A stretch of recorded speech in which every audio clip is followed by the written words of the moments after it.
Welcome to Mindshock True Crime. This is your host, Bruce McGuire, and you are listening to the Oklahoma Girl Scout Murders series. This is episode 2. Case solved? ? I am not alleging that this theory that we're about to go over is definitively the theory that is true. This is Mindshock, where the only thing we know for sure is that we don't know anything for sure.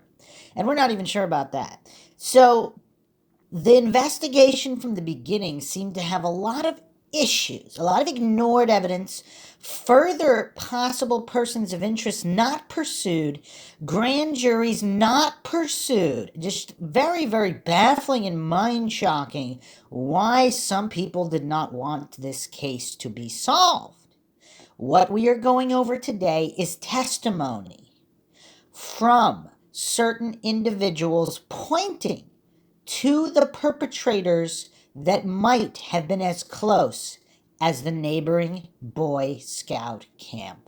As always, if you find the Mindshock podcast interesting and informative, and you want to help support the podcast, help us get more mind-shocking content out there with logic and reason at the forefront, attempting not to fall for any of these logical fallacies that all of these mainstream documentaries and podcasts fall for, you can help support the channel by donating to our PayPal. Just check the link in the description, or by becoming a YouTube member right here on YouTube, or a patron on Patreon. Patrons do get case topic, logical analysis, co-podcaster requests. You can also be a guest in the podcast depending on your tier.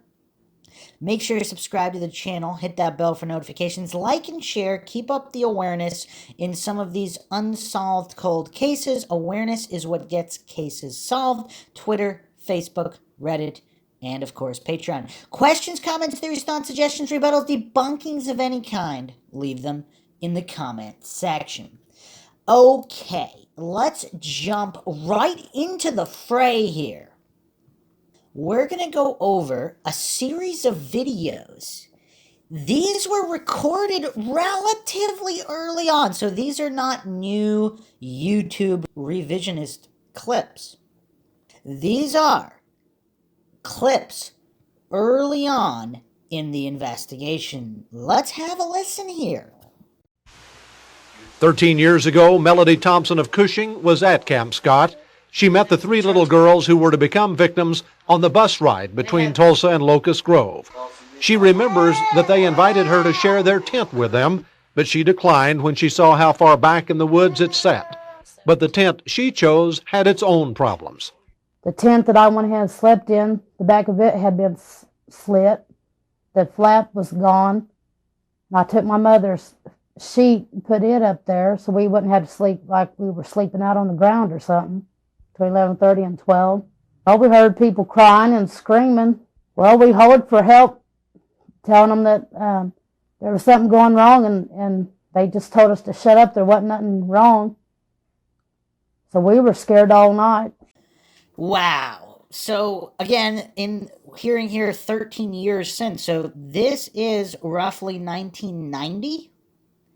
So, well before the vast social media age. So this is quite curious. This is also before that new grand jury. I think they were pushing that in 96. Make sure you check out the first episode if you haven't checked that out. But here in 1990, she's stating that not only was there a cut in there, a slit in the tent, which we did go over in the previous episode, but they informed the counselors that something was wrong with all the screaming, and they were told to shut up and that nothing was wrong.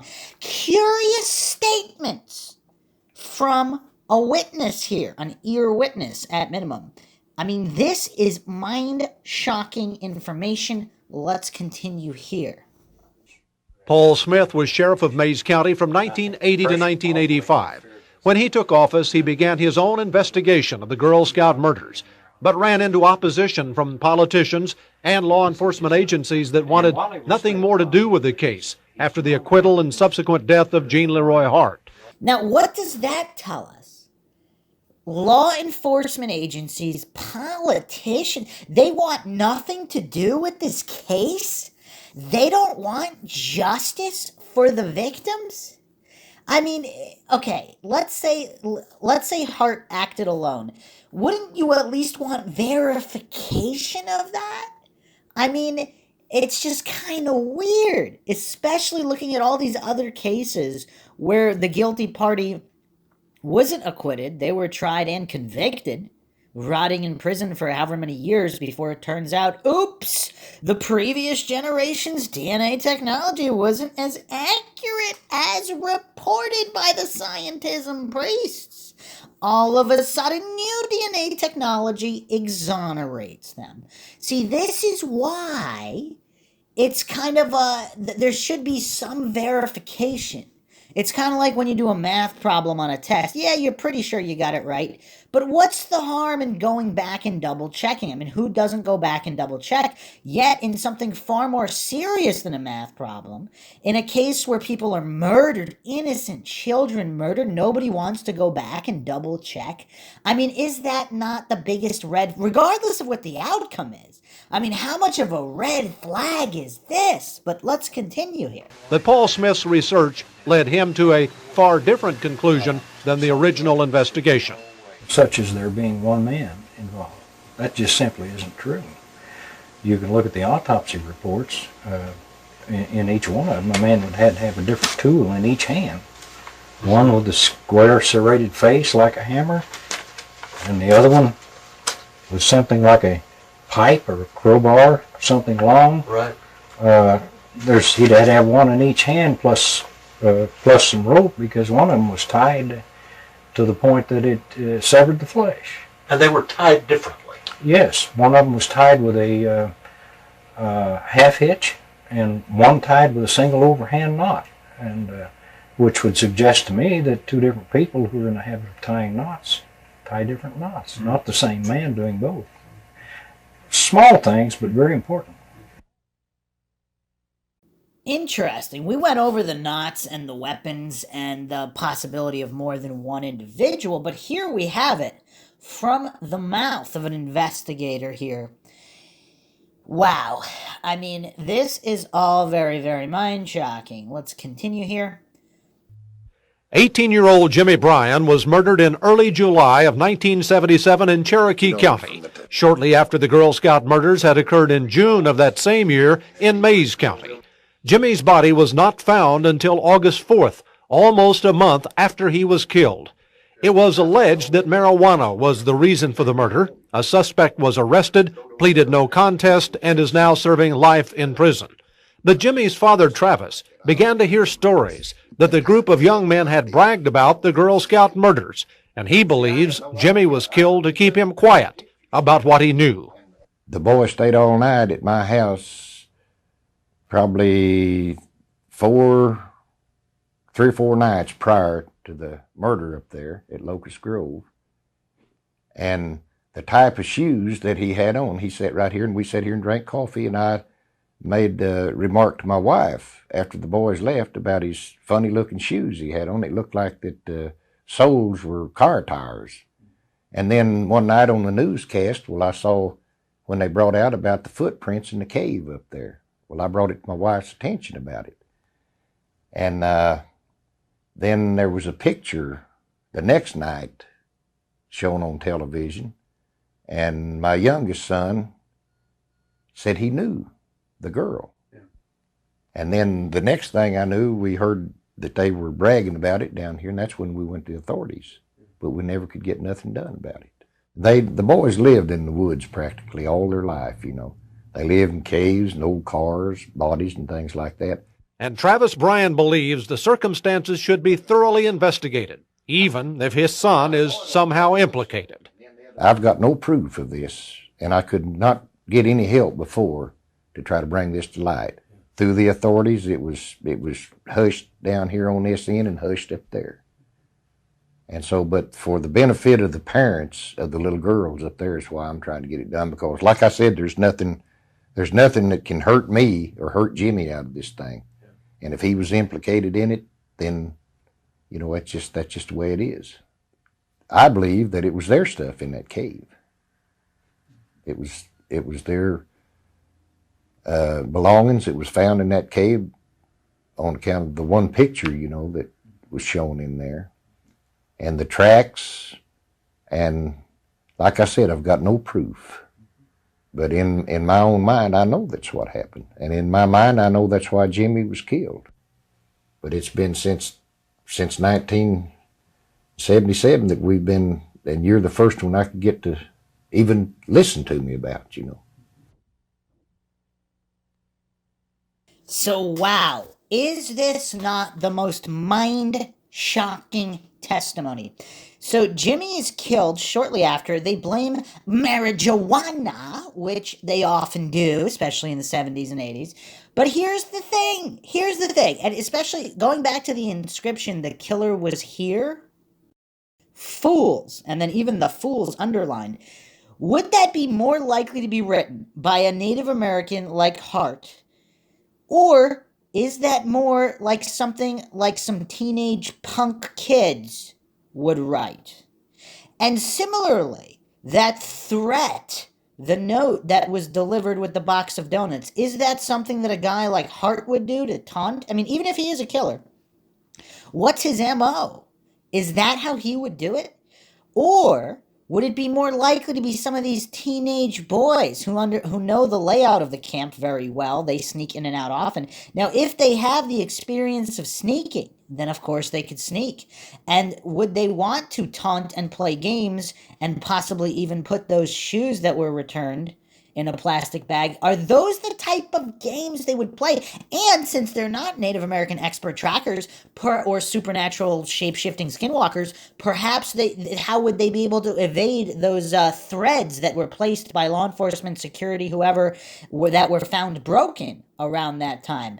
So, yeah, I mean, do these antics more closely match a group of teenage boys possibly who went to that Boy Scout camp, so they would know how to tie all these different types of knots, and they might have a preference, especially if in the heat of the moment of committing a murder, if it's their first murder, I mean, they might just tie whatever they tie quickly, and if there's more than one of them, does that make sense?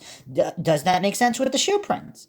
I mean, this is all without even going into the father's testimony here. This is without even touching the testimony.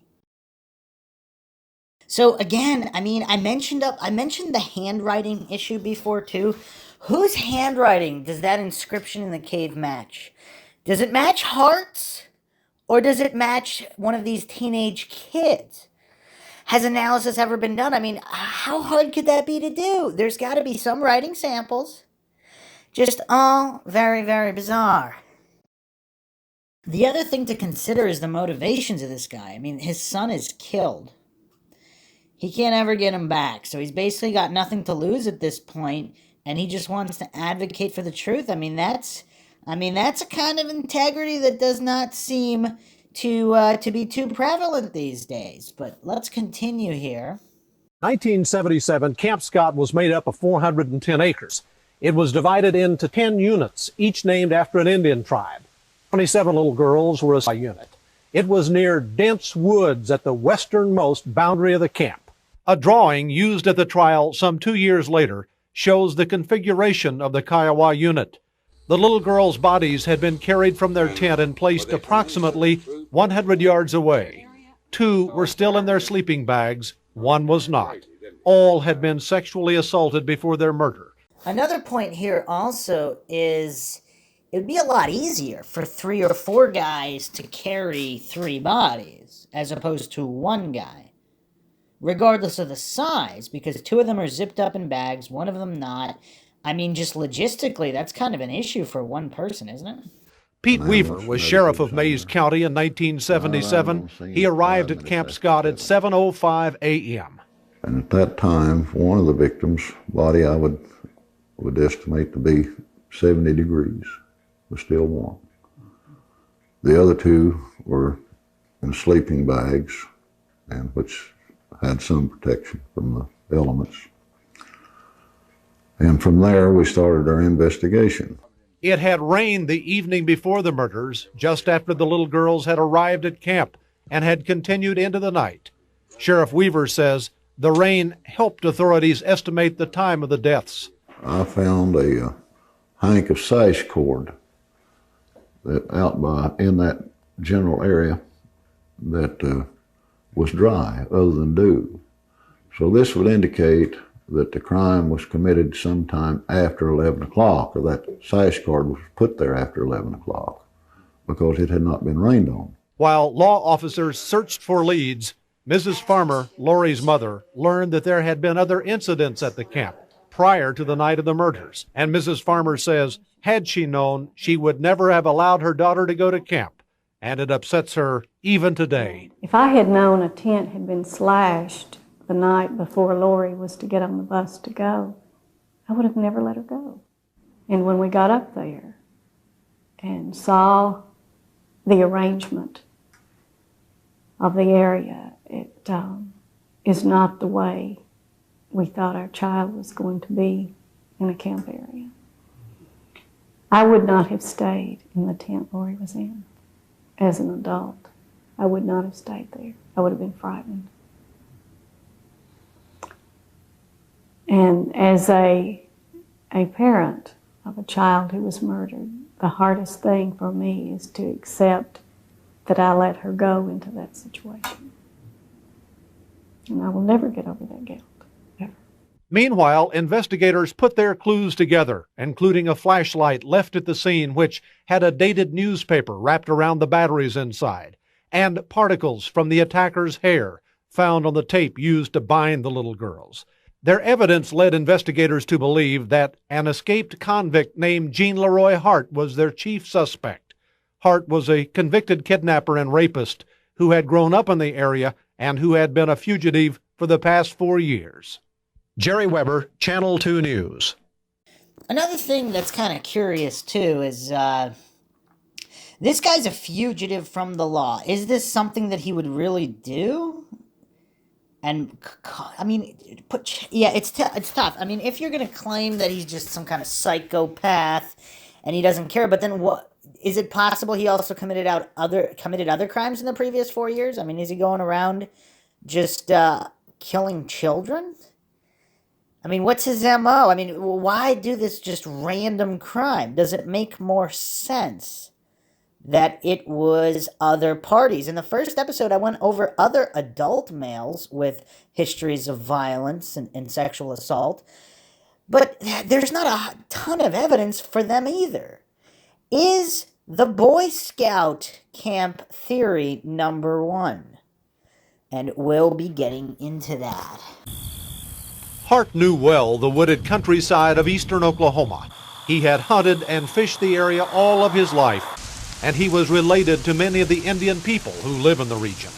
And among them, it was said that Hart was counseled by a powerful medicine man who had given him the ability to turn himself into a cat or a bird to help him escape his captors. This is beautiful country. It is also rugged country.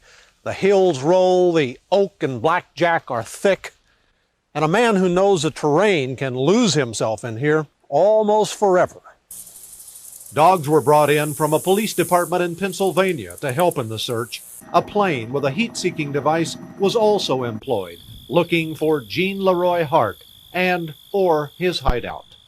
We had gotten information from a very reliable source that they were living in a cave. There were two of them that were living in a cave down in that area. And what was this reliable source? And they say they stay at some friend's house until a police car comes by and they hit the brush and go up on this hill to a cave. Well, we searched this at least 3 times, and we could not find the cave. One time we could smell smoke, but we couldn't locate where it was coming from. Well, what this informant didn't know was they were going across this hill and across a hollow to the next hill. That's where the cave was located. But we were looking in the general area, but we didn't have it, couldn't find where the cave was at. And these is where the items are located from this camp. The cave Sheriff Weaver was looking for was accidentally found by W.R. Thompson, who lived nearby. He and his brother-in-law were out squirrel hunting when they stumbled upon it. Jean Leroy Hart was not there, but evidence was, evidence that would later be used at the Hart trial. And we found what looked like where someone had been staying. Is what it was. There was a sack of flour. It's what really, it was in a bread sack, is what it was. And we picked it up, and just curious. And we got to discussing, if maybe it was something to do with this Girl Scout deal. And we decided, we'd go up there and talk to him. And when we went back down there, that's when we found, well, there was pennies and glass for glasses, a case for glasses, and some photos, and I see, there was some newspaper there. Now, at the time, you felt like it was pretty strong evidence. Yes, I really did. Now, you testified in the trial. Yes, I did. And at that time, you felt that Gene was... I definitely, felt that he was, but now I don't. They cut that guy off. What do you mean? He thought it was him and now he doesn't? Why not? We need more of that interview. And another thing I wanted to put into the mix here to not fall for false dichotomy logical fallacies, is it an either-or situation? If that's a cave, now, if the Boy Scouts knew about that cave, they could have also been there, right? And Hart himself possibly could have been there at times. Who knows what the timeline is? Maybe those photos really were dropped by Hart. Maybe the teenagers from the Boy Scout camp also visited that cave. I mean, who's to say that Hart was the only person in existence who ever knew about that cave? Boys like to explore. They might have been able to find that cave. They might have carved that inscription. Meanwhile, the search for Hart pressed on from Mayes County through Cherokee County on down into Sequoia and Adair counties, a landscape that over the years had hidden outlaws from Pretty Boy Floyd to Belle Star. Finally, after almost 11 months of looking, the manhunt bore fruit. These are the Cookson Hills, south of Tahlequah. This is where the long search ended, where Gene Leroy Hart was captured, living with an elderly Cherokee man named Sam Pigeon, who knew Hart as Drum. Hart was wearing a tank top and cutoffs when he was arrested and had gained some 40 pounds. The little Girl Scouts had been dead for nearly a year by the time he was tracked down. Jerry Weber, Channel 2 News. All right, so those were some news reports from around 1990-ish. So some very, very interesting information there. So the guy that found the cave, he thought it was Hart, but now he doesn't. So had law enforcement been really steering the investigation and they led people to believe that it was Hart and only Hart? And of course there were some leaks here and there, and then they had to erase certain evidence, possibly plant other evidence. Is that how it worked? So let's get into the major mind shocks. There's also reports that were there 2 tents that were cut with a knife, one the day before and one that same night. I mean, it's kind of hard to corroborate this. And then also, of course, there were plenty... Here's an interesting write-up with some more anomalies. The Mysteries of the 1977 Camp Scott, Oklahoma Girl Scout Murders by Bill 422, 2 years ago on the Unresolved Mysteries subreddit. The 1977 murder of 3 Girl Scouts at Camp Scott in Oklahoma is a very, very popular mystery with many articles written about it, and it has been discussed here many times. So I'm simply going to give a brief overview and then list some of the sticking points that keep me wondering about that night. And these are some sticking points indeed. For those who aren't familiar with it, the case revolves around Camp Scott. This was a Girl Scout camp in Mayes County, Oklahoma. Campers would stay there, and at night they would sleep in tents arranged in units, with a Kiowa unit that was involved in the case having 8 tents, one of which was for the counselors. Around May 77, camp staff found a note stating that 3 campers were going to be killed. Some stuff was stolen as well. The day of the murders, a tent was found cut with a knife. The next morning, June 13, 1977, 3 campers were found sexually assaulted and killed, and their bodies were found in the area surrounding the campsite. Although no one was convicted, most people believe that Gene Leroy Hart was the suspect. A later DNA test showed that there was a 1 in 7,700 chance that Hart was in fact the killer, although some question whether he was alone or with someone else. And I am going to jump in here with another point. if they were trying to frame Jean Leroy Hart, it is not difficult to swap DNA samples. In fact, that is the most common form of planting and law enforcement corruption in cases. I'll actually be doing an episode on that in the Stephen Avery case. A lot of goofs believe that it's impossible that he was framed or that it would have been too hard work on site at the Avery salvage yard to plant stuff. All you got to do is switch some labels in the lab. So if, again, I'm not alleging this is true or untrue, but if the fix was in and law enforcement wanted to frame Hart. Now, keep in mind, I went over in episode 1, Hart had even burglarized police officers' houses.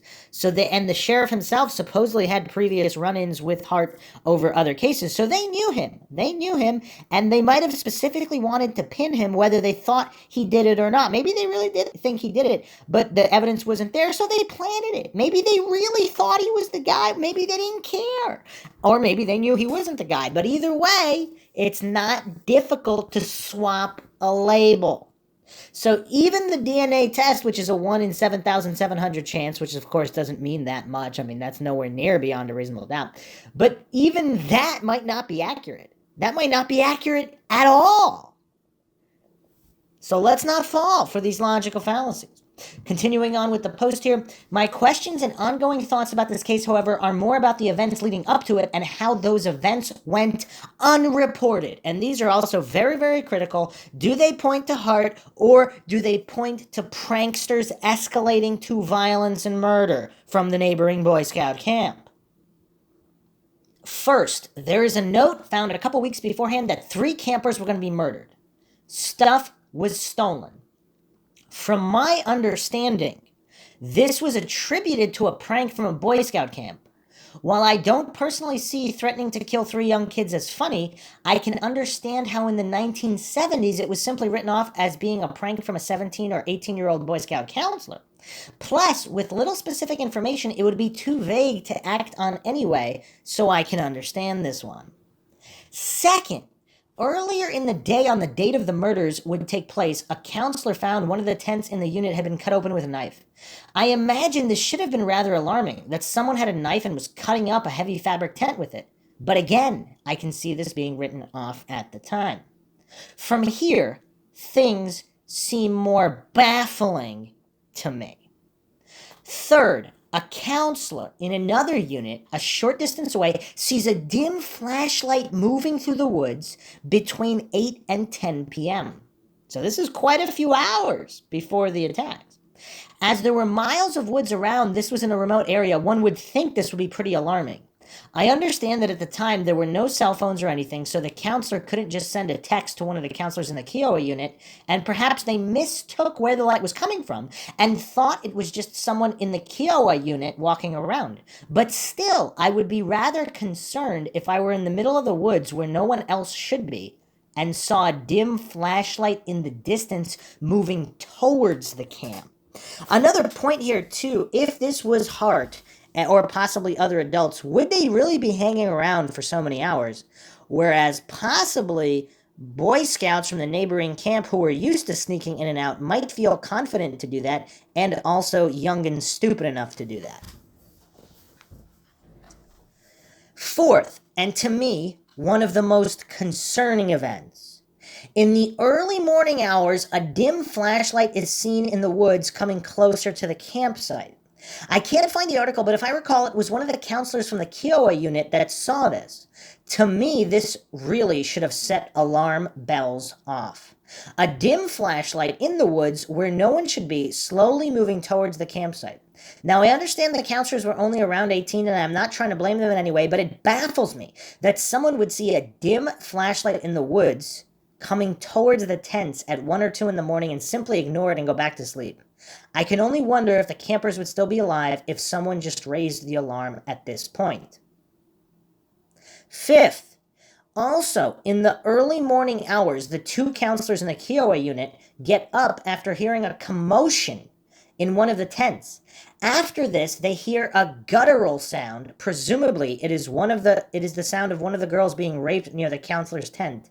The counselors get nervous and think it is an animal and go back to their tent. This again makes me wonder. It seems like even a small flashlight shown in that direction may very well have illuminated the man who killed the girls.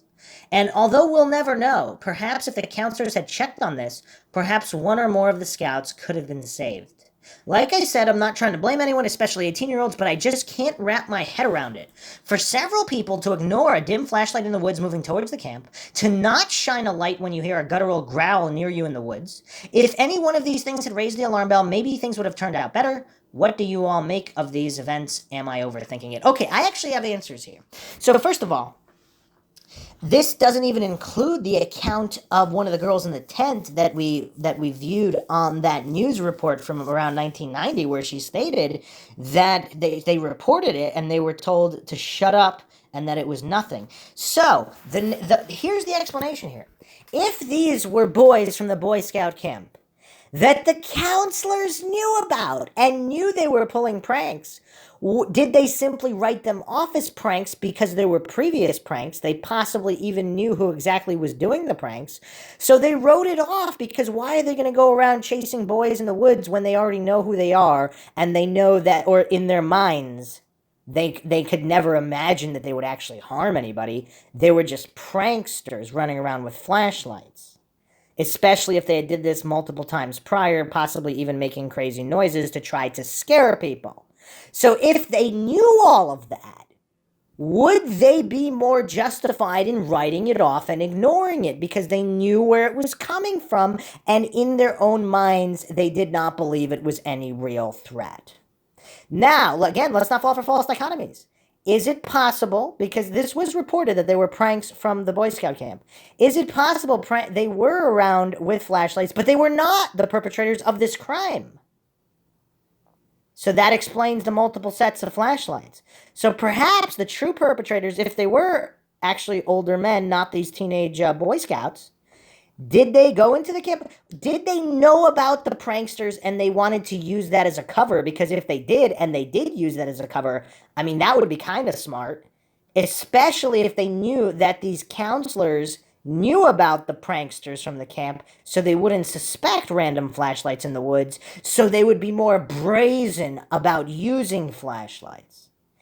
I mean, this is quite a tangled web, but again, here on Mindshock, we're not falling for any logical fallacies. We don't know what is or isn't true. We don't know how many scenarios could have been in play. I mean, these are all valid variables that need to be considered. So here's an interesting article, the Talakoya Daily Press.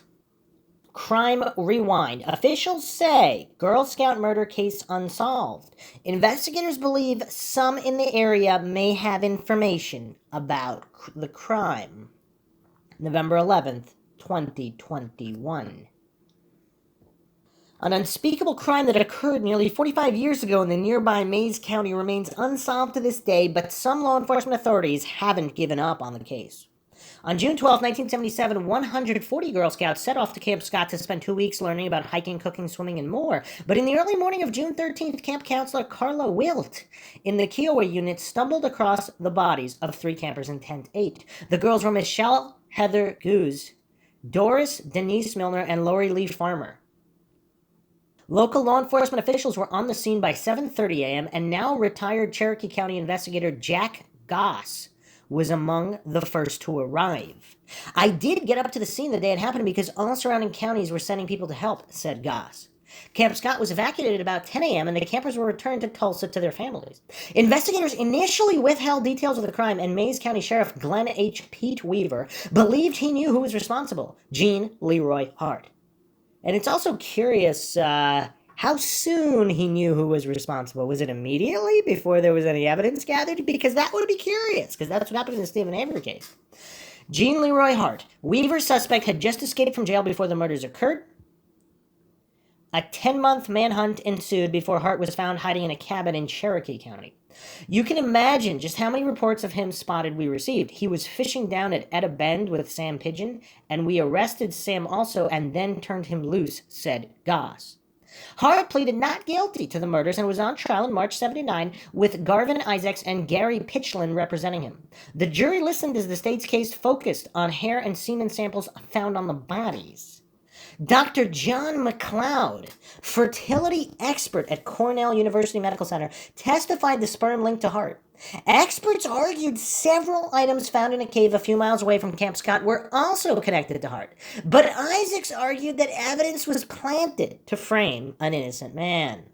Both defense attorneys claimed the culprit was Kansas convict William Stevens, who was serving time for rape and kidnappings. Jurors deliberated 10 days and rendered a verdict sooner than anyone anticipated. On March 30th, 1979, Hart was acquitted and returned to the Oklahoma State Penitentiary in McAlester, where he collapsed and died from a heart attack just 2 months later. Again, Hart dying from a heart attack. Age 35. I mean, how weird is that? Many longtime area residents agree with Weaver and still believe Hart was the perpetrator. But others close to the case aren't so sure and think there are still some area residents who may have information about what happened. Weaver locked in on Gene Leroy Hart and stayed with it, said Goss. Current Cherokee County Sheriff Jason Chenault, Goss, and a ranking state-level law enforcement source closely involved with the case say they believe that the 1977 murder of Jimmy Dean Bryan may offer a lead. According to Goss, a man named Pete Duffield called him August 3rd, 1977, and claimed his sons, Wesley and Jesse Darrell, had killed Bryan, and that his body could be found at Eldon. Goss and then Tahlequah Police Department Detective Darrell Scott, who later became Cherokee County Sheriff, arrested Wesley the day Bryan's body was discovered. Wesley claimed Bryan had stolen a marijuana from him and then said he stole $50,000 from him, so he killed him. Wait, where do these people have this kind of money? This is the 70s. During a taped interview made December 4th, 1990, a relative of Bryan's, John Rotramel, alleged he, the Duffields, and Jimmy and Bobby Bryan were at Barren Fork Creek a few weeks after the Girl Scout murders. Rotramel told authorities the Duffield brothers had asked him who he thought killed the Girl Scouts. He said the Duffield brothers told him Hart didn't do it, but they claimed they knew who did. Shortly afterward, Jimmy Bryan told family members the Duffield brothers were upset with him because he wanted to speak with authorities. Jimmy disappeared, and his brother's father, Pete Duffield, eventually called Goss to tell him where Jimmy's body was. Pete shot himself a few hours later.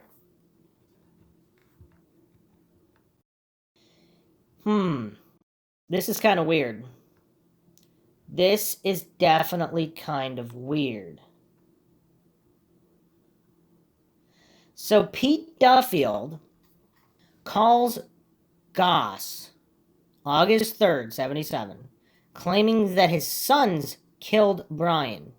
So did he commit suicide, allegedly, if this really was a suicide, because his sons killed a man, or because he believed they killed the Girl Scouts, or possibly both? Really weird. Okay. Now, Jimmy Bryan told family members that the Duffield brothers were upset with him.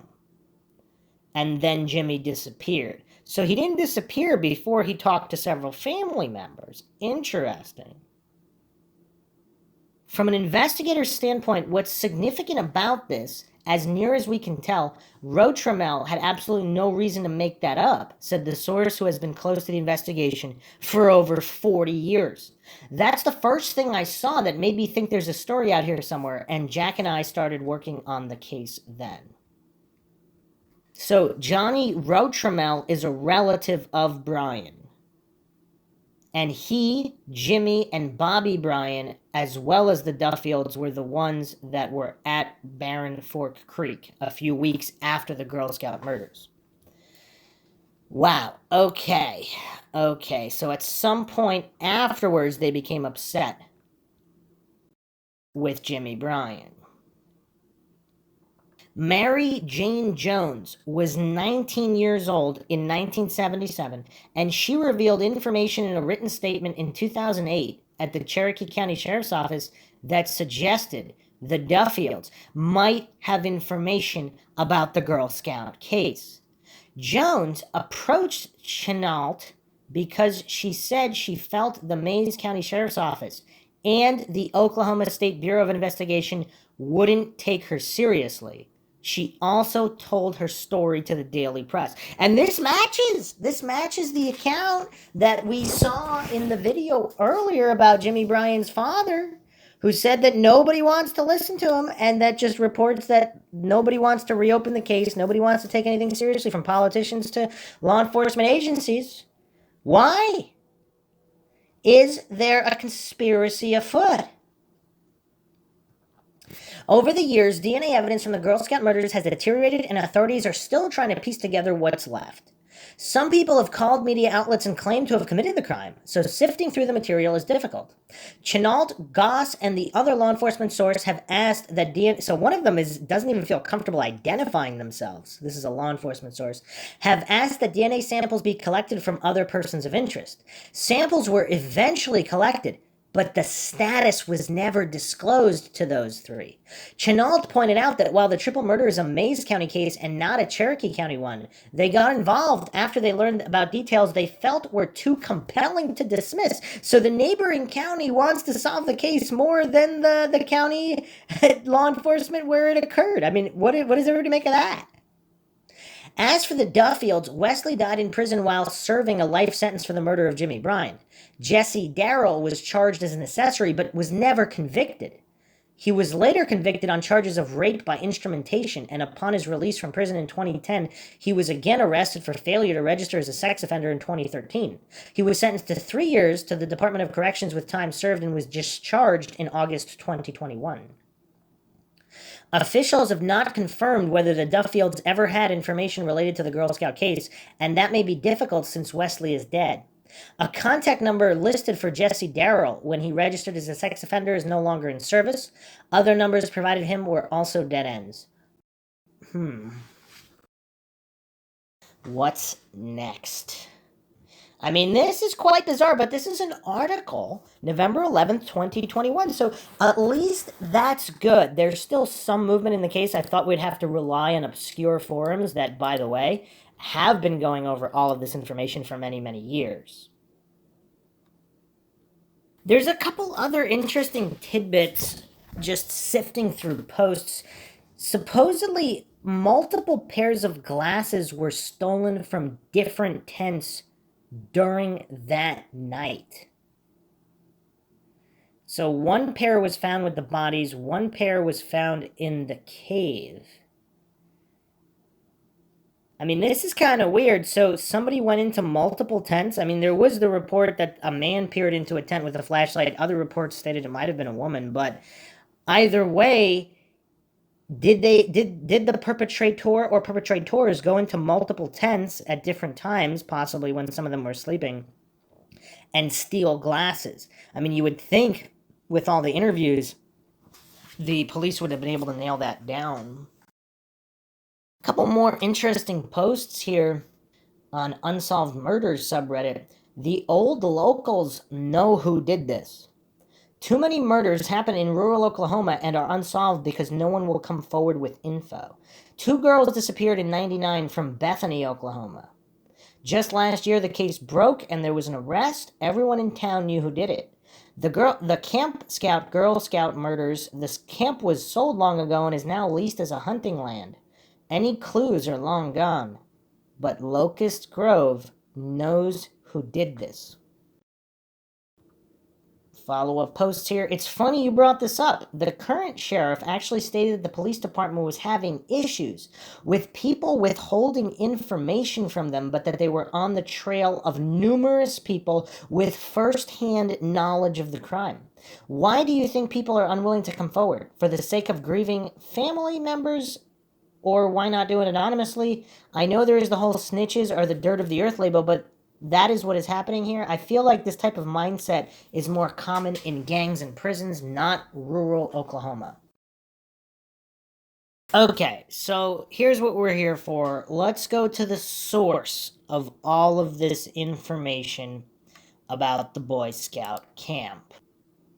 So this was posted, unless it was copy-pasted from elsewhere, June 16th, 2007. Originally on Topics. This is posted, someone named Darren in Tulsa, Oklahoma. I have called the OSBI and nobody will listen. I was a Boy Scout in Troop 17 at Camp Garland when those murders occurred. We had the first campsite at Camp Garland and only a quarter mile from Camp Scott. Those girls that were murdered were in the first campsite closest to Camp Garland. The first night of camp, we had 3 boys that bragged to the entire troop that they were going to go to Camp Scott that night to get some girls. They indeed went, and in the middle of the night returned and woke up a lot of us arguing. One boy was crying and saying he didn't want to get into trouble. The other 2 boys were angry and telling him to keep his mouth shut and they won't get in any trouble. The next morning, the police arrived and took all the boys 14 years and older into the campsite building for questioning. I was only 12. Myself and about 10 other boys told our scoutmaster about the 3 boys and what they said and did, but he told us to shut up and let the police do their job. Wow.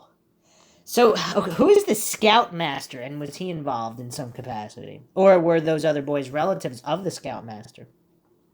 The Mays County detectives and OSBI found a drunk Indian to blame this on, and they don't want to be embarrassed. I've even called KRMG and emailed Channel 8, and nobody wants to look into this. I guarantee if someone advertised to have members of Boy Scout Troop 17 come forward, you would get over a dozen that would remember those 3 boys and what they did. Those 3 girls and their families deserve justice. I ended up going to high school with 2 of those boys, and they were some of the roughest kids at Rogers High School, class of '83. I remember their names. He doesn't give their names here, though. Some responses here. If you look at the terrain between the 2 camps, it would be quite an undertaking to go from Garland to the west side of Camp Scott in the dark in the middle of the night. Anything is possible, but that scenario is extremely unlikely to me. I remember seeing a post somewhere from other boy in the Scouts in the same troop who said that there is nothing to the claim. Now, how would we know that's not one of those boys that's responsible saying that there's nothing to this claim? And then all of these coincidence theorists who wouldn't believe in this type of conspiracy could just write it off. Hypocritically believing one account and not the other. Obviously, we don't know if any of these accounts are true, but apparently Girl Scouts at Camp Scott did verify that boys from the other camp did sneak into their camp. And I believe girls snuck into the other camp as well. Again, these are just accounts, they could be false, but there's some corroboration here and there. Another poster posted something interesting. Could they have gone to the camp and seen the person or persons attacking the girls without being seen by the attacker? Well, even if they were seen by the attacker, did the attacker give chase and couldn't catch these quick 14-year-olds who have practiced sneaking in and out of this specific camp? I mean, who knows? Also, supposedly, some people are reporting that the girl in the tent, in the other tent, who saw the girl in the next tent over who saw a guy peek in with a flashlight, she identified Stevens, not Hart. But again, it could have been neither of them, or it could have been both of them. Couple more posts here. Camp Garland suspects, the aforementioned, were both sophomores at Will Rogers High School in Tulsa in 1981. Their tent was supposedly located closest to the Garland entrance gate within sight of Highway 82. If any of the 3 alleged had prior knowledge of Camp Scott's layout, they could have headed west across Power Line Clearing flat area alongside camp's southern fence line leads to rear service gate where bodies were found. Informant initially suggested Boy Scout troop was number 17, but also indicated to me at least that the June 77 troop could also have been either number 20 or 25. Huh. Another interesting post here. I am not saying that the Boy Scouts did this, but I do believe they saw something. I think it was something that scared the living daylights out of them. Why else would they go back to camp and be worried about whether or not they would get into trouble? If there is a possibility that they were involved, I do not think they set out to kill those little girls. If, and I mean if they were involved, I think things might have gotten out of hand and it was a last minute decision to do something so they would not be identified. Just my opinion. Another post from someone, no, I was not at camp that night. I was going to, but my mom decided to not let me go at the last minute. Premonition of sorts. She thought I was too young yet and we were going to be on a big vacation that year. I am thankful today for that, but it still haunts me that I might have been there. Sorry it has taken me so long to answer this. I always check the boards, but it's been quiet for some time. I have been conducting research about this case and about other possible suspects. There are quite a few people that had the opportunity, but I have found nothing to substantiate anything I have learned. One of my good friends was at camp that night. She said she thought her and the girls in her campsite heard a scream. But when they stopped giggling and started listening, everything was quiet, so they chalked it up to normal noises. She said they never saw anything. Another post here. The bloody footprints also found at the murder scene inside the tent were a size 9. Hart wore a size 11. None of the investigators, searchers, or witnesses wore that size shoe before crime pictures were taken. The print's tread mark was of a wavy pattern. Some investigators and military veterans have suggested that the pattern was reminiscent of a military boot tread, specifically a jungle warfare boot circa Vietnam. On Jerry Weber's superb documentary on YouTube, Camp Scott Murders, a father stated that he believed his son, who was murdered soon after the Girl Scouts, may have participated in the murders or may have known information regarding the crimes. Another point here, what is the murder rate in that area? I mean, I can't imagine it's extremely high. I mean, maybe it is, but in 1977, if the average murders per year is 0, and now they're getting 4 within weeks of each other, is that too coincidental? His son belonged to a small group of boys who regularly hiked and lived in the surrounding region for years, including Camp Scott. Just hours after the murders were being broadcasted by the local news, the boys, including his son, came to his house and stated that they knew the victims. This would have been impossible considering none of the victims were from the area. The scouts had just arrived at the camp and had been at the camp less than a day prior to their murders. The father and his wife also noticed at least one of the boys had a strange shoe tread, like a tire tread pattern on the bottom of his shoes. So how popular was that of a pattern? Because if that's a rare pattern at that time, that's more damning. But even if not, that doesn't really mean anything. After his son's disappearance, the father, being suspicious, went to the sheriff and conveyed his belief that his son may be in danger from these boys. His murdered son's body was discovered 1 month later.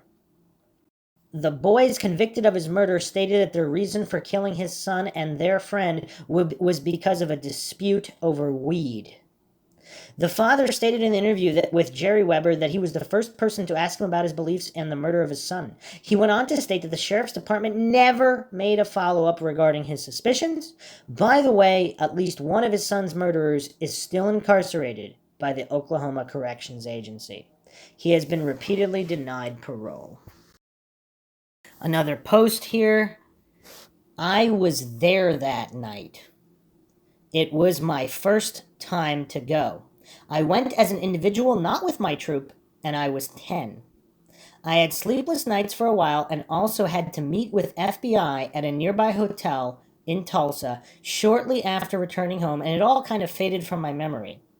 That is, until about 25 years later. I hadn't read any books or reports yet, but for some weird reason I'm thinking about it a lot lately. First, the things I remember. I remember my mom paying for me to go and how hard it was for her. We loaded buses in Tulsa at a parking lot and I don't know anyone. I remember arriving and being at a mess hall and meeting a young girl sitting outside on a curb or rock. She didn't know anyone either, so we chatted and promised each other we would get together for breakfast to meet there at the rock.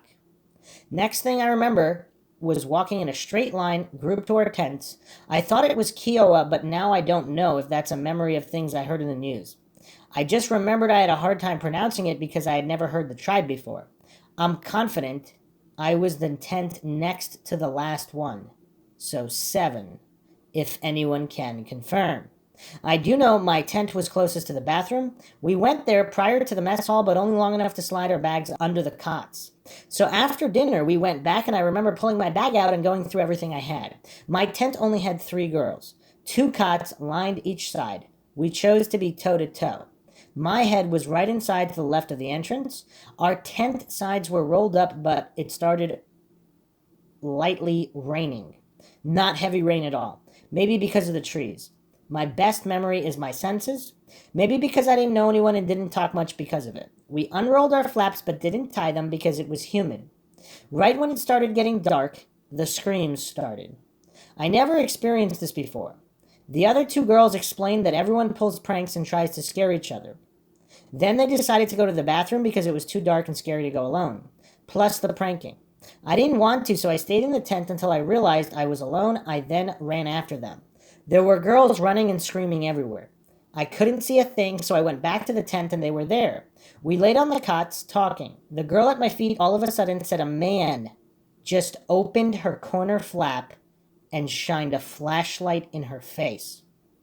We stopped talking, never said another word. I pulled the blanket over my head and prayed to my dog that had died and for help. I was so scared and sweating like crazy. I could hear the screams far away and near and the sound of crunching leaves. I could hear drops of rain on canvas. I fell asleep. I woke up and everything was quiet except for bugs, maybe locusts or crickets. I laid there for a while thinking I needed to go to the bathroom, but there was no way I was going. Somewhere, probably 30 minutes to an hour, it felt like in silence. Then I started to hear screams in the distance or muffled, and I thought, there are still girls pulling pranks and the counselors don't care. It lasted maybe 10 minutes and then it was quiet. I fell asleep again at some point. When we woke, we had to hurry and dress and head to breakfast. Walking there, our group was stopped by another group, and the counselors walked away a little to talk. When ours came back, she said we were to pick up as big of a rock that we could carry and to keep our eyes open for strange animals. We got to the mess hall, and they made an announcement that a lot of things were vandalized in the night, so we couldn't swim or canoe. We were to go back to our tents, and they would tell us what we would do instead. I looked and looked for my friend and waited outside and never saw her. I was so disappointed. Our group went back to the tents, and within 30 minutes, the counselors came running by, saying, pack everything in 5 minutes. We were leaving to go home. All I remember thinking is my mom is going to be so mad because she spent so much money. I remember the bus ride home was quiet. I remember being too scared to get off the bus and face my mom. I was the last off, and my mom was running around hysterically crying. We went straight to the car and drove home in silence. A block from my house, I remember apologizing. We came back, and she spent so much money. Then she says, do you not know what happened? Did they not tell you? I'm crying as I text this whole thing. Clearly, I should have been put in counseling. At some point, I told my mom about the man my tent mate said she saw, and I had to go in by myself into a hotel room with numerous FBI men and tell them what I could. I couldn't remember how to say my group's name or the names of the other 2 girls in my tents, sadly. Another interesting point here, posted by several people on this forum here, people that were there. So they stated that that some of the tents did not have 4 girls. They had 3 girls. They were supposed to have 4 eventually. It was the start of a 2-week session, and other campers were going to be coming the following week for a 1-week session. So it was incorrectly reported that only the last tent had 3 girls. So that note about killing three girls, that might have not been specific to that last tent, because several tents might have only had 3.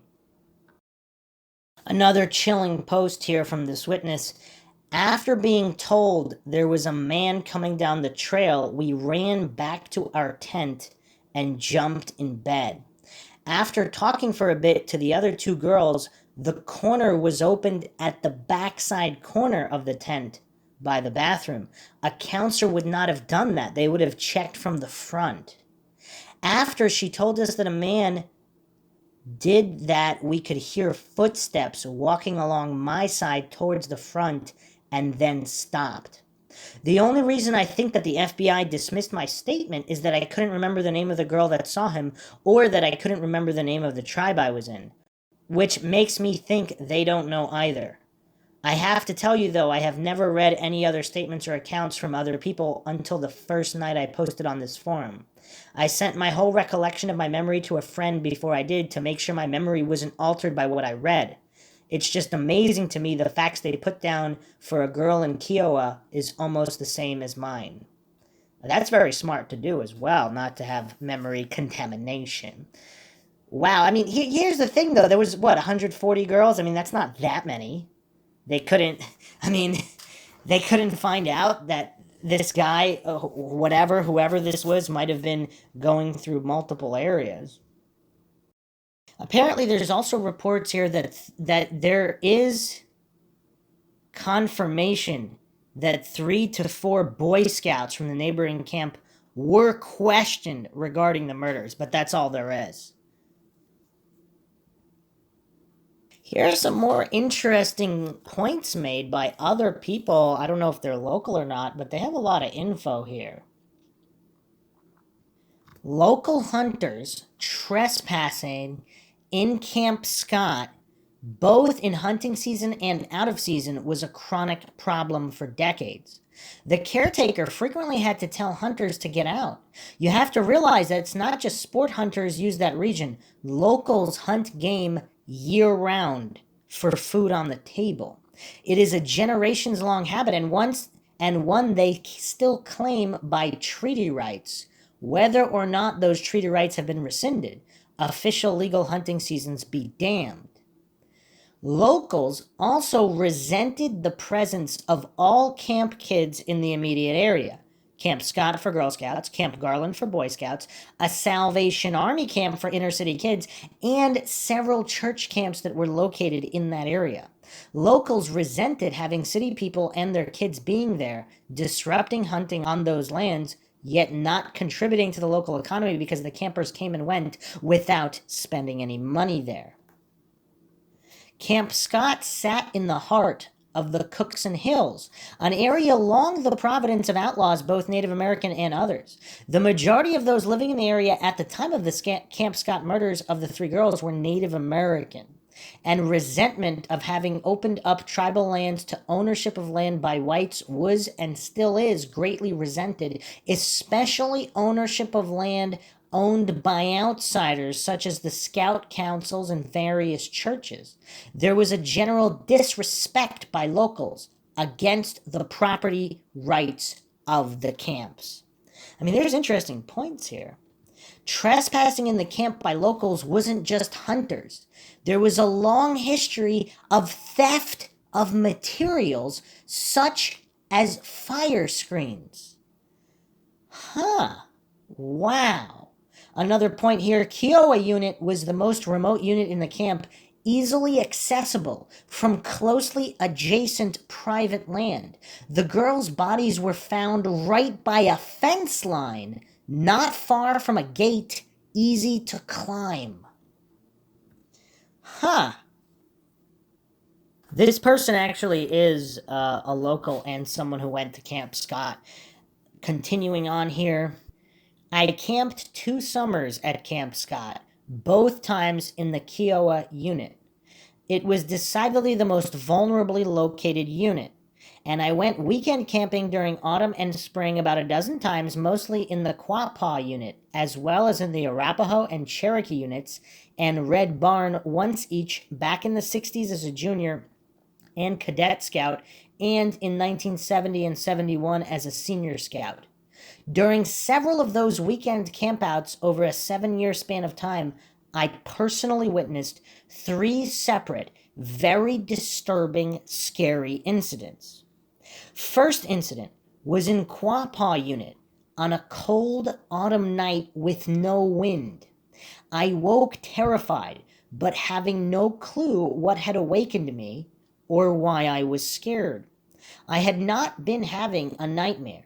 My sense was that something had touched or jostled the foot of my sleeping bag. I was sleeping with feet to the side of the tent and head towards the middle. None of the other 4 or 5 girls in the tent woke. After a few minutes, I crawled out of my sleeping bag and crept to peek out from between the tied shut front flaps of our tent to the tent my mom and the other adult leader were in directly across the fire circle. The path to the latrine went directly beside the tent. I was going to untie the flaps and go to my mom or at least call out to her when I grew more terrified because I literally sensed danger. So I froze, staying silently crouched inside my tent, peering through the crack between the flaps. After a few minutes, seemed an eternity, a tree next to my mom's tent silently moved, disappearing down the trail and past the latrine, momentarily blocking the light from the lantern hanging on the front of the latrine, as would happen if an adult height person walked past. Despite the rocks and leaves that always crunched and rustled underfoot, there was no sound at all. Wow, if that doesn't make your skin crawl, oh man. And what would have happened if she did cry out for her mother? I mean, yeah, this is creepy stuff. So this was in... Okay, she doesn't say which year this was. This was with the Quapaw unit? So this is not...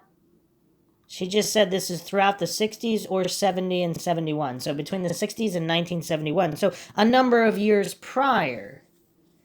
And then, of course, there are many reports of just weird stuff happening in the what was it? The year before, even. But this is her account here. I mean, this is really creepy. So there was just a stalker there, just standing around. I mean, that's really creepy. I mean, I do remember seeing that myself with animals, where, I mean, even some larger animals, just from hiking, where you think it's a tree, especially if it's late at night, and it's actually an animal that just starts moving, and it's really creepy. And I can also kind of understand in those types of moments you sense something is off, and you really do just freeze. You just completely freeze. I guess that's just the reptile part of your brain, or whatever they call it, where you just know you have to freeze. There's no conscious decision to do it. It's just something that has to be done. I mean, this is really terrifying. Okay, let's continue on here.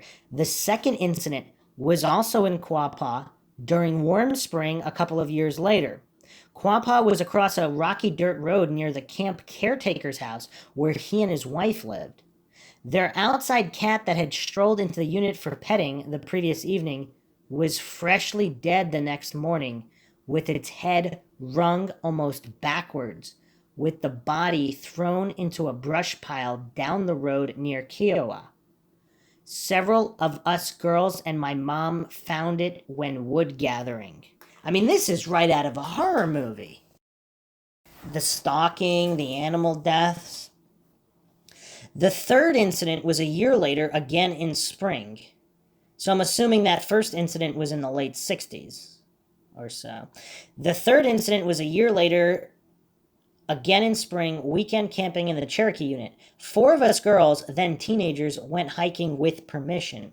On the trail paralleling the creek below the bluff, we came across a bizarre sight just off the trail. A circle of small white stones, about 12 to 18 inches in diameter, arranged neatly around a cleared patch of bare ground with a freshly dead squirrel with wrung neck neatly laid in the center. No sign of it being a snare trap.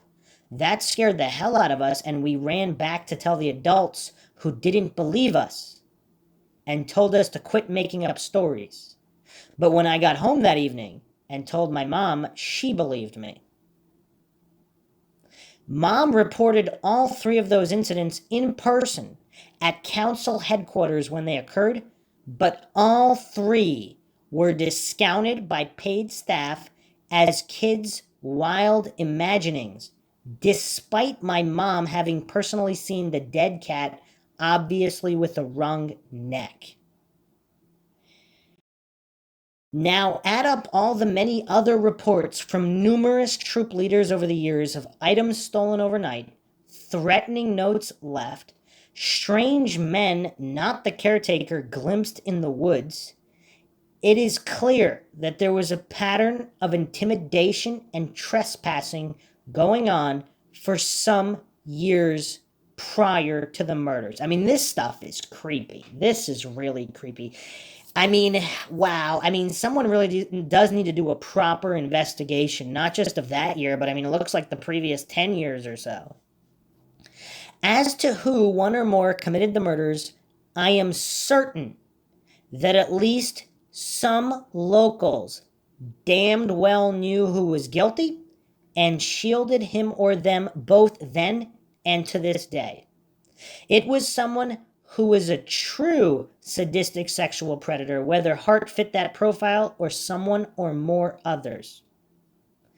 And as to Hart's heart attack shortly after being returned to prison to finish serving his earlier sentence for brutal rape of 2 women, I highly suspect his heart attack was from the kind of blow to the chest that causes the heart to stop or go into fatal arrhythmia, such as is taught in hand-to-hand combat training and in some forms of martial arts.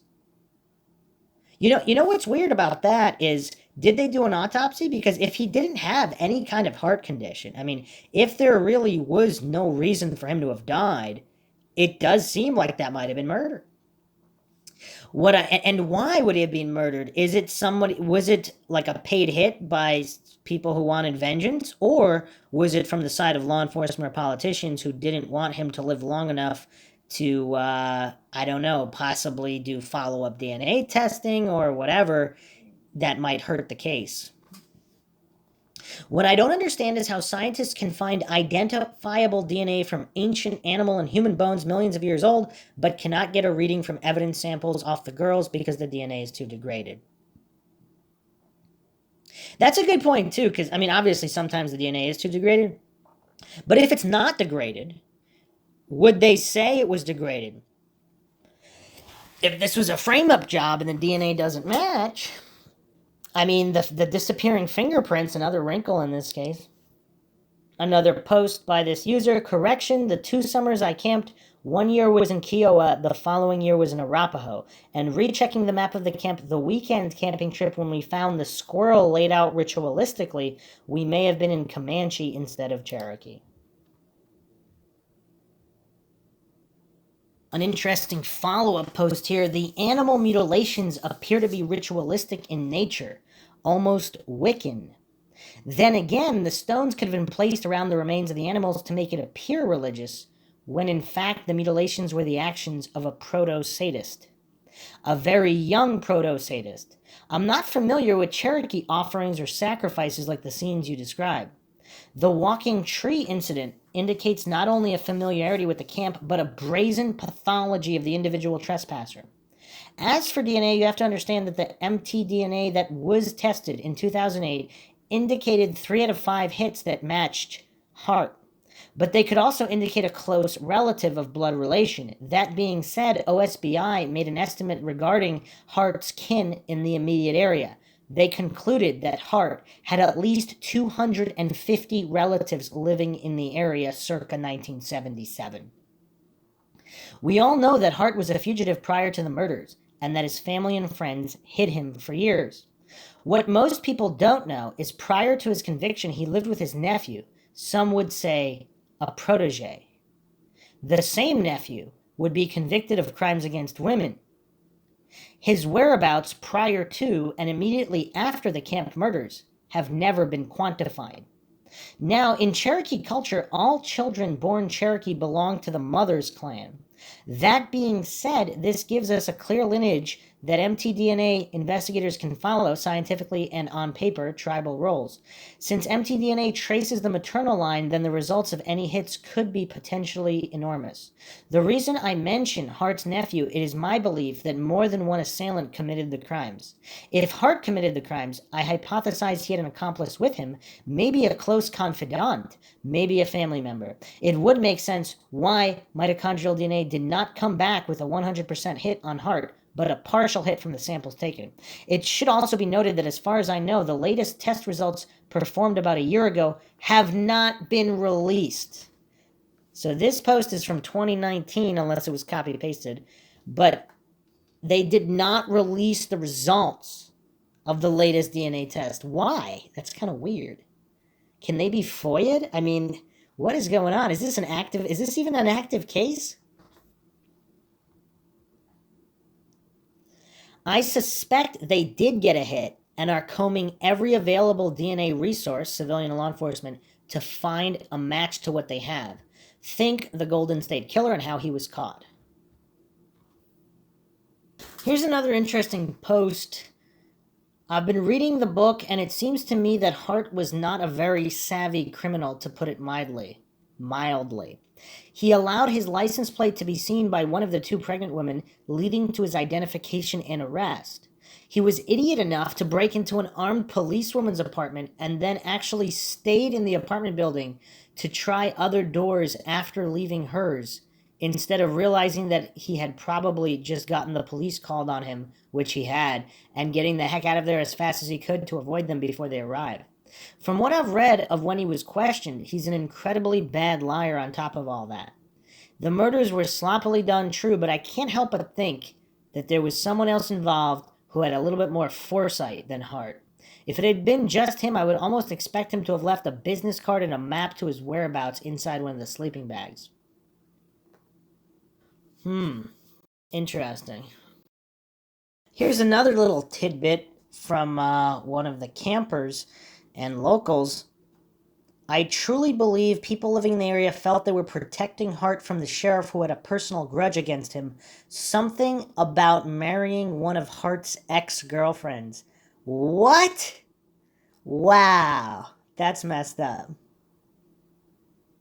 Okay, so here's the last mind shock here. We're going to shift a little bit to another theory. I actually couldn't really nail down the source of this information, but this was posted on Unsolved Murders subreddit a year ago by Far Emu. You can't convince me that Jean Leroy Hart did it because I'm convinced with all the evidence and lack thereof, the Girl Scout counselor's son that she brought on the trip but then shipped off to North Carolina the next day after the murders were discovered did it. There were also reports of the counselor's son peeping on the girls while they showered, but those reports vanished. I mean, some people always believed that there was some kind of a connection to a counselor. Now, someone is asking here about evidence. The poster here, Far Emu 2859, stated, "My aunt was there and saw him and was friends with the girls." Huh. Weird. So apparently this is just their aunt's account. Huh. Another post here with information I haven't seen before. So they may be reaching, but one of the counselors could have been in on it, question mark. They did find female DNA and couldn't definitively state that it was one of the girls. I was thinking maybe she could have lured them out of the tent. The girls would have trusted her enough to come out. I can't imagine one man doing that to 3 girls with all the other tents around. And it seems like whoever was responsible was after a certain set of girls because he had peeked into another tent and didn't take them. So many unanswered questions and what ifs. It's a very sad and haunting case, to say the least. Yeah, I haven't seen any of it. I mean, they keep everything so hush-hush, but is that the latest round of DNA testing? They found female DNA at the scene as well, which did not match to anybody there? I'm going to read one final article here to round out this episode, but yeah, we seem to only be scratching the surface in this case. I mean, quite a mind-shocking case. But regarding a female, the Oklahoman, posted June 25th, 2008, by Ron Jackson, was a female involved in the 1977 Girl Scout slayings. Recent DNA tests failed to identify the killer or killers who raped and murdered 3 Oklahoma girls June 13, 1977 at Camp Scott in Locust Grove. However, the tests revealed a partial female DNA profile. So this is the source of that information I mentioned earlier. Mays County District Attorney Gene Haynes announced Tuesday in a news release. Testing from a semen-stained pillowcase found at the crime scene failed to exclude all 3 of the victims or the possibility of a female attacker, adding to the stockpile of questions that already surround this enduring mystery. No answers for the families. The biggest question remains 31 years later, who killed Lori Lee Farmer, 8 of Tulsa, Michelle Goose, 9 of Broken Arrow, and Doris Denise Milner, 10 of Tulsa. Quote, I've always felt in my gut that there was a girl present. This is a quote from Sherry Farmer, Lori's mother, told the Oklahoman. So when I saw the DNA results, that was a concern with me. Lori was eventually excluded from the DNA match, and so was one of the other girls, I was told, but they couldn't exclude all 3 girls. Given the DNA results, you have to wonder if there wasn't also a female who took part in the murders, end quote. I am going to repeat the first part of that. This is Lori's mother, so call it instinct, call it what have you. This is what she said. I've always felt in my gut that there was a girl present. Make of that what you will. I never discount the words of the mothers. Not that the father doesn't have instinct as well. Obviously they do. But a mother's instinct is nothing to scoff at. Look at all the cases where their instincts turned out to be true. Or even like the other mother's instinct who didn't allow her daughter to go on the trip because she just had a bad feeling about it. Haynes' statement didn't expound on the results. It is unfortunate that the testing did not produce a DNA profile, Haynes said. We had hoped the testing would bring an end to the debate over who committed these terrible crimes. The families of the victims certainly deserve an ending to the case. To date, the late Jean Leroy Hart is the only person to ever be charged with the murder of the 3 Girl Scouts. Hart, then 34 and a fugitive, had been spotted living in the Cookson Hills near Camp Scott at the time of the murders. Hart, however, was acquitted by a Mays County jury March 79. 2 months after his acquittal, Hart collapsed at the Oklahoma State Pen in McAllister from a heart attack while serving 308 years for unrelated rape, burglary, and kidnapping convictions. I feel badly for the families of those little girls who were murdered, said Garvin Isaacs, Hart's defense attorney. But Jean Leroy Hart was an innocent man who was falsely accused. Haynes had hoped new DNA testing would solve the mystery once and for all. And also keep in mind, this is from the 2008 round of DNA testing. This is not from the latest DNA testing using newer technology in the past few years, of which no information has been released. I'm going to read one more post here from Tapatalk. Also, keeping in mind here, I'll read a couple more posts. One of the shoe sizes was a 7. Not sure if they meant a man's 7 or a women's 7. But even if it was a man size 7, that would be a woman size 9 and would be bigger than average size for a woman. Also, if a woman was first to enter the tent, the girls would not have been so scared and screamed because they would have thought it was one of the counselors. Just a thought. From my understanding, the park ranger was the first to actually enter the tent and pull open the sleeping bags. As for the shoe size, one cannot tell if it was a male or female, adult or child shoe that left the bloodied prints. Only the shoe size. in inches. Now understand this, 2 parents who lost their son immediately after the murders stated that he and his wife had an encounter with their son and his friends the day or 2 after at their home. The parents knew their son's friends, having grown up together in the area. These boys were all teens at the time of the murders. They lived in the adjacent county. One of the boys mentioned he knew the girls when they all heard or watched the news broadcast about the murders. This would have been impossible. The scouts were not native to the area, they weren't teenagers, and none of the boys were from the Tulsa region. During this revelation, the parents noticed a strange tread pattern on one of the boys' shoes. The parents made note of this and the conversation and dismissed it. A month later, their son, who went missing, his body was discovered sometime later. These 4 murders were the only 4 murders of children in that area. He was supposedly killed for reneging on a weed transaction.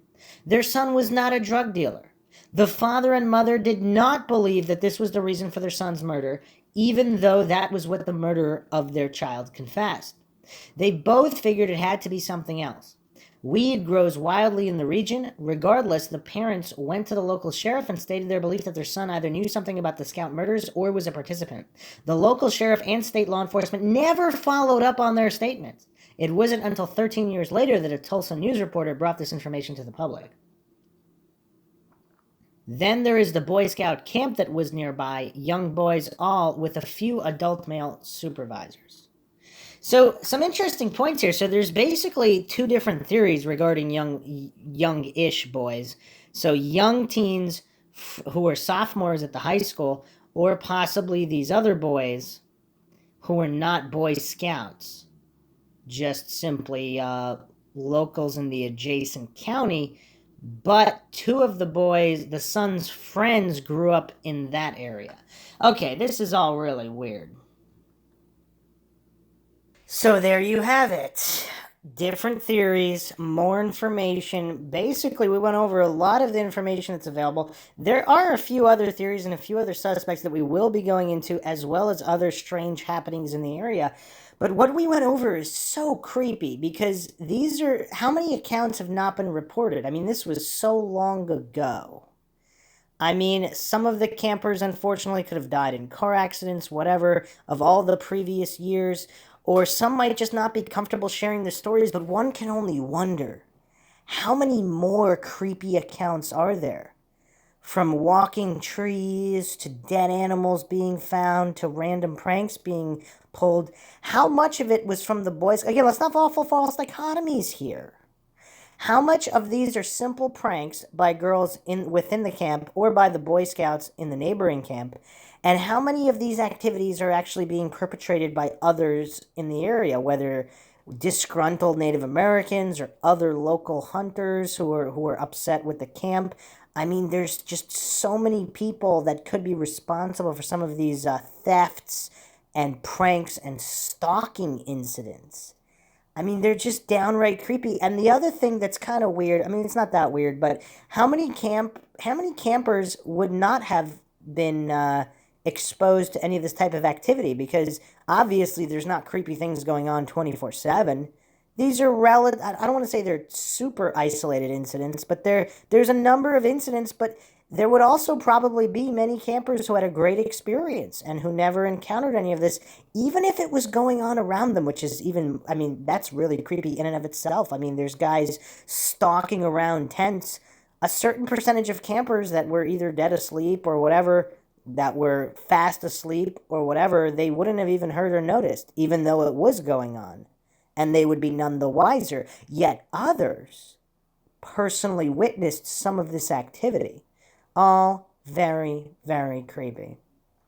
Hope you guys found another edition of Mindshock True Crime interesting and informative. As always, if you want to support the podcast, you can donate to our PayPal. Make sure you subscribe to the channel. You can also become a YouTube member right here on YouTube for access to exclusive streams and chats. Share across social media, Twitter, Facebook, Reddit, Patreon. Patrons do get priority for case topological analysis, co-podcast requests. You could also be a guest on the podcast depending on your tier. Questions, comments, theories, thoughts, suggestions, rebuttals, debunkings of any kind, leave them in the comment section. This is Bruce McGuire signing off. Catch you guys next time.